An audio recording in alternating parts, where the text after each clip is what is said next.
We are conditioned by movies and true crime to look for unhinged, violent criminals lurking in the shadows, but focusing on a monster leaves us completely blind to the actual predators operating in our daily lives, our offices, our social circles, and our dating apps. High-functioning psychopaths navigate the world using what clinicians call the mask of sanity. They construct a veneer of superficial charm and charisma to blend in, making it incredibly difficult to recognize their true nature until the damage is already done.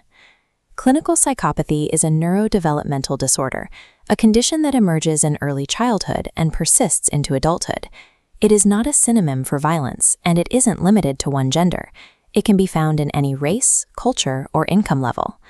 Identifying a psychopath requires looking past their charm for a specific cluster of traits. Researchers often use the triarchic model, which breaks the disorder down into 3 specific pillars: boldness, meanness, and disinhibition. Boldness describes a fearless, socially dominant interpersonal style. These individuals take physical or financial risks and rarely exhibit the anxiety that would stop most people. Meanness is the emotional core of the disorder. It's a callous, uncaring attitude built on a profound lack of empathy and a disregard for the suffering of others. Disinhibition refers to poor restraint and high impulsivity. It is a failure to plan ahead or learn from the consequences of past mistakes. Recognizing these 3 traits before the mask slips is the only way to protect your financial, emotional, and professional boundaries. If you can spot the pattern early, you can treat it like any other bad investment and walk away.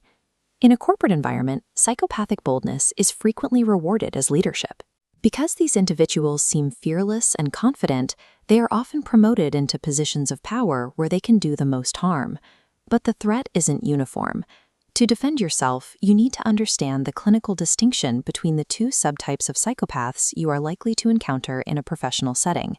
This chart plots workplace behavior to help reveal a coworker's specific threat vector. We map impulse control on the bottom axis against charm and dominance on the vertical axis. Secondary psychopaths land in the low impulse, low charm quadrant. Because they lack an inner brake, they are often destructive, unhelpful, and poor performers who openly drag a team down. Primary psychopaths are much harder to spot. They have high impulse control and high charm, allowing them to mask their negative traits with social skills. They often appear to be the most helpful and cooperative members of the team. The paradox of the primary psychopath is that their fearless dominance can sometimes lead to heroic acts. In high-stress roles like emergency medicine or firefighting, their ability to remain detached allows them to perform under pressure where others might fold. But in a standard office, the primary subtype is a hidden predator. While a secondary psychopath self-destructs in public, a primary psychopath will step on you to climb the ladder while everyone else still thinks they're a team player. Guarding against a primary psychopath requires a difficult trade-off. You have to maintain emotional distance and professional boundaries with a coworker who is actively being friendly. It feels socially awkward, but it prevents professional sabotage. Because a psychopath's charm is entirely manufactured, it creates an intense cognitive load. Researchers have found that this mental effort leaves subconscious tells in their speech patterns and vocabulary. A study from the Stanford Social Media Lab analyzed the crime narratives of psychopathic offenders using semantic analysis tools to find these specific linguistic markers. The data shows that psychopaths use significantly more subordinating conjunctions, words like because in since. This reveals a highly instrumental worldview, where everything and everyone is viewed through the lens of cause and effect. When we look at semantic needs, the gap widens. Psychopathic speech focuses heavily on material needs, like food and money, while almost entirely ignoring social needs, like family or spirituality. To them, the world is a collection of resources, not relationships. Audio analysis revealed another tell, a disproportionately high frequency of disfluencies, words like and These hesitations, combined with a heavy use of the past tense, suggest a psychological detachment from the events they are describing. It indicates the cognitive effort required for them to fake a normal emotional response. Researchers suggest these linguistic patterns are likely beyond conscious control and are difficult to alter intentionally. They serve as a window into potential structural and functional differences in how a psychopath's brain processes information. Listening for syntax and word choice rather than emotional substance is cognitively demanding. But by focusing on how they speak rather than what they're saying, you can bypass their charm and see the emotional deficit underneath. In romantic relationships, the psychopathic need for dominance often presents as an intoxicating, fast-moving connection that feels almost too good to be true.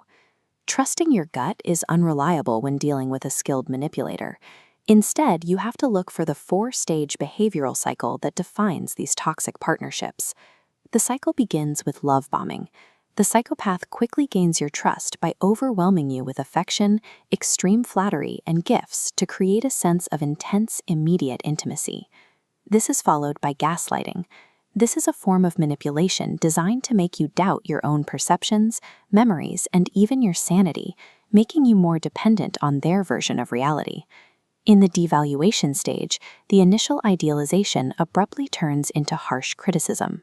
They belittle you and erode your self-esteem to gain total control over the relationship. Finally, they move to isolation, cutting you off from friends and family until you are entirely dependent on them for emotional support and validation. Because their emotions are superficial, they will often refuse to take responsibility when things go wrong. They are experts at blame shifting, making you feel responsible for their unhappiness or outbursts. Protecting yourself from this cycle requires a hard trade-off. You have to establish firm boundaries and be willing to walk away from a partner who is showering you with what feels like intense affection, but is actually a manufactured tactic. The goal of spotting these signs is not to provide a formal diagnosis. It is to utilize behavioral forensics to recognize a bad investment before it causes permanent damage to your life. You can implement these findings using a specific protocol, a set of if-then rules based on the environment where you encounter these traits. In the dating pool, if you notice superficial charm shifting into sudden devaluation, the strategy is simple. Do not try to fix the person. Execute a hard exit and enforce no contact to protect your mental health. For the primary psychopath in your office, the protocol is containment. You accept their utility to the company, but protect yourself through defensive documentation and total emotional detachment. The final branch concerns children. Because we know this is a neurodevelopmental condition that begins early, spotting these traits in a toddler isn't a reason to walk away. Unlike adults, early childhood offers a real window where clinical intervention can successfully reduce these symptoms. Following these protocols is difficult because it forces you to override your natural human instinct to trust people who seem charismatic and confident. But you have to establish these boundaries. They are the only proven defense against the mask of sanity. By trading your instinct for a quiet, objective observation of language and empathy gaps, you can identify the threat and protect yourself long before they reveal their true face.